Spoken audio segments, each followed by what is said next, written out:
terima kasih. Jadi karena ada Hasan Gauk di sini, jadi saya mau bicara lebih teoretik dulu, bisa memberikan narasi dan kontra berpikir ya, konstruksi berpikir yang lebih terstruktur.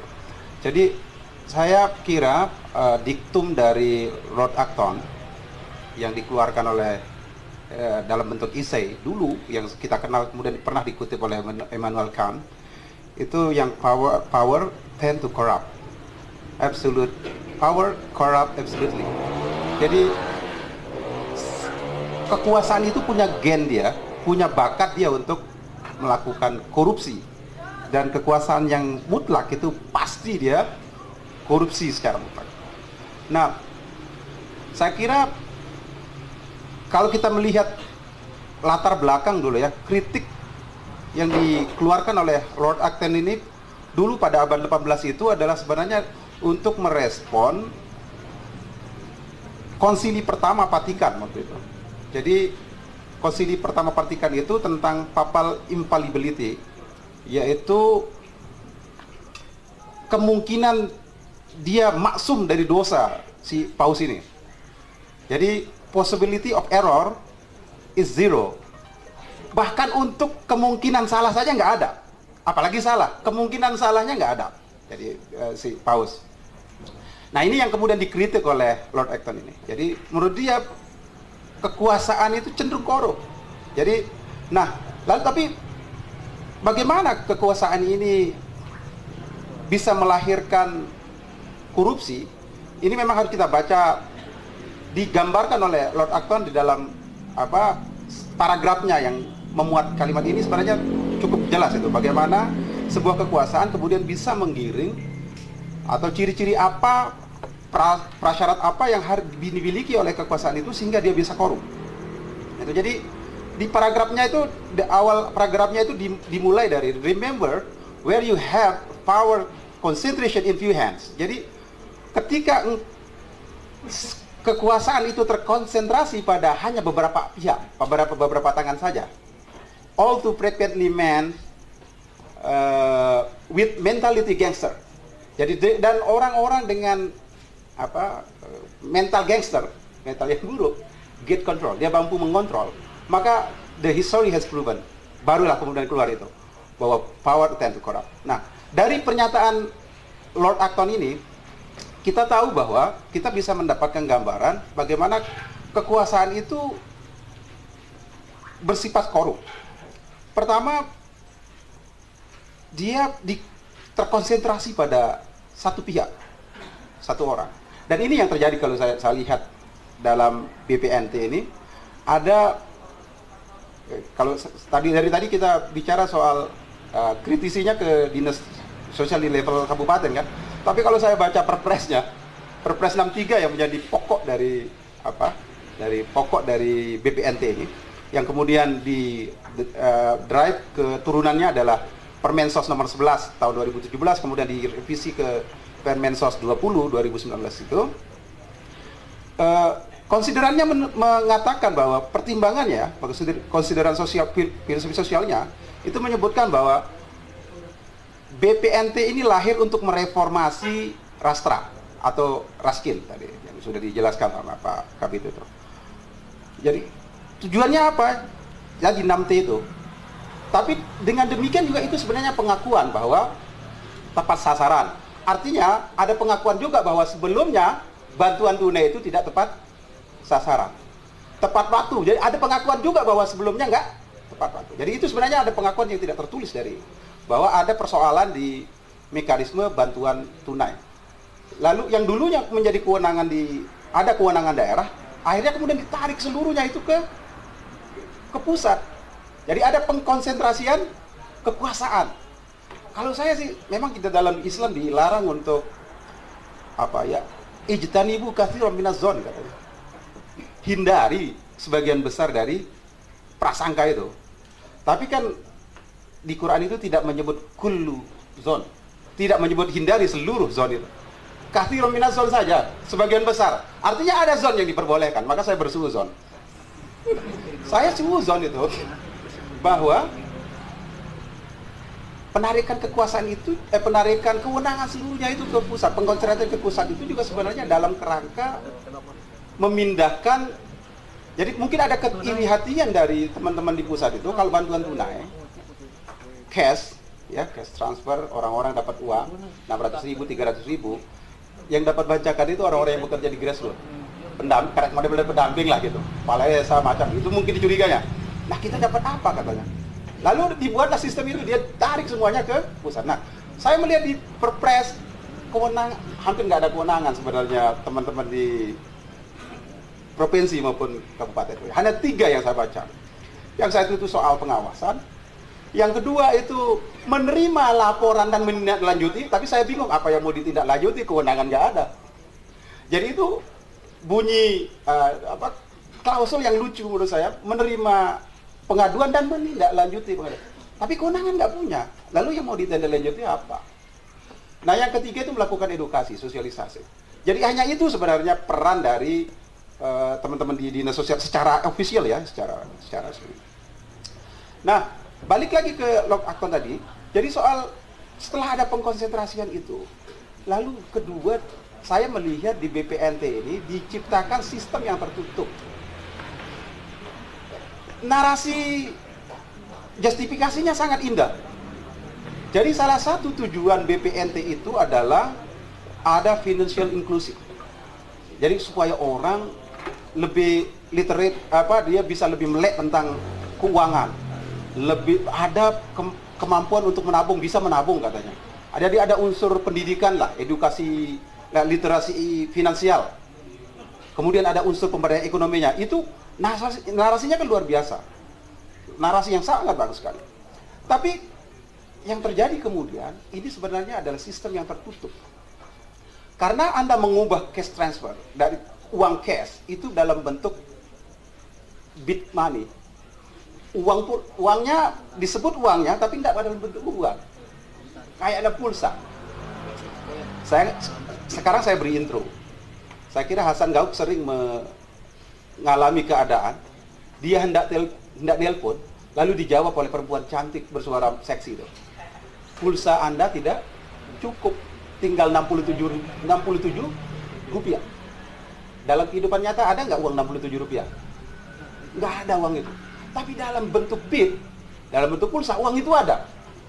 67 itu ada. Tapi dalam kehidupan nyata, 67 rupiah nggak pernah kita lihat. Nah disitulah kemudian saya kira perampokan ala modern itu terjadi. Kalau di bank, karena saya juga berpraktik di lembaga keuangan, punya lembaga keuangan, saya punya koperasi di Miraya. Bank itu cara merampoknya juga salah satu caranya adalah saldo minimal. Anda punya uang, mungkin Ruci punya uang di rekening ada 25.000 rupiah. Itu bisa diambil nggak? Anda nggak bisa ambil. Kalau Anda mau tutup rekening, Anda punya prosedur yang sangat panjang. Berapa jumlah orang yang punya saldo minimal itu yang nggak bisa dia ngambil uangnya, dan dia menyerah, tidak ngurus lagi itu buku rekeningnya, sampai akhirnya suatu saat buku rekening atau ATM-nya dinyatakan sudah keluarsa. Padahal uang Anda masih 25.000 di sana. Ini perampokan bank terhadap kita. Nah, begitu juga dengan provider seluler tadi itu, 67 rupiah duit itu, tapi Anda nggak bisa pakai. Nah, duit semacam itulah yang ditransfer oleh pemerintah sekarang lewat BPNT ini. Nah, yang celakanya, Anda nggak pernah lihat duitnya. Lalu ketika dibagikan ke masyarakat, nah, di dalam lot akton itu menyebutkan bahwa ketika orang dengan mental gangster, mental yang korup, dia bertemu dengan sistem yang meskipun sistemnya sebaik apapun, tapi kalau mentalnya sudah rusak, maka dia bisa selalu mencari celah itu untuk mengontrol itu. Jadi di dalam masyarakat yang buta huruf, maka kemampuan membaca adalah alat yang bisa membuat kita berkuasa. Di dalam masyarakat yang miskin, kita sebagai orang kaya itu mendapatkan kuasa dari kekayaan kita itu.